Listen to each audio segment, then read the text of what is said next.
अखन social media पर एकटा गीत बड़ा तेजी से वायरल भ रहल छै और गीत एकटा बच्चा गाबि रहल छै। गीत के बोल छै जे सोनू मेरी डार्लिंग बचपन का प्यार कभी भूल नहीं जाना रे।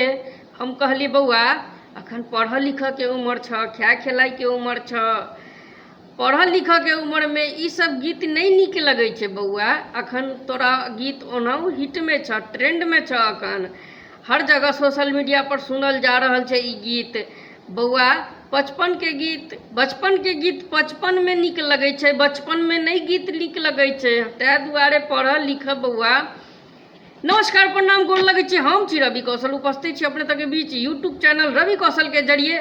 और ई हमर ओरिजिनल टोन छै जी। बहुत जगह जाइ छै लोग सब कहे छै कि रवि भाई अहाँ के जे वीडियो से पहले जे शुरू में जे बजे छिए नमस्कार प्रणाम, हम कहलिए हाँ ऊ कहलके बहुत नीक लगे छै सुने में, एकदम यूनिक लगे छै। हम कहलिए ई हमर स्टाइल छै, जतऽ बजत देखिए कहियो ऊ रवि कौशल आसपास में हेतै या तक ओकर वीडियो चलैत हेतै जी।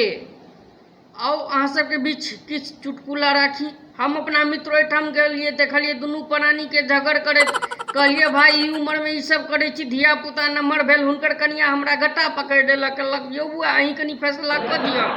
हम कहलिए हम कथी के फैसला कऽ दू? कहलकै नहीं नहीं हिनका हमरा पर दावा कथी छै यौ? ई जे सूट सफारी पहिरे छथि हमर नैहर के छथि, ई जे पलंग पर सूते छथि हमर नैहर के छथि, ई जे टीवी देखे छथि हमर नैहर के छथि, ई जे सोफा पर बैठे छथि हमर नैहर के छथि। हम कहलिए भौजी दुनू धियो पुता तो नैहरे के तो नहीं है। एक जगह लिखल छलै कि वेडिंग में और वेल्डिंग में अंतर बताएं। बहुत गोटे के नहीं भेले, लेकिन हमरा एक तर्क सूझल। हम पहले एमे जवाब देलिए कि वेल्डिंग में सबसे पहले होय छै जे चिंगारी निकले छै, ओहि के बाद ओहिमे लोहा में लोहा गठबंधन होय छै जी। और वेडिंग में की होय छै, पहले गठबंधन होय छै आ उम्र भर चिंगारी निकले छै जी।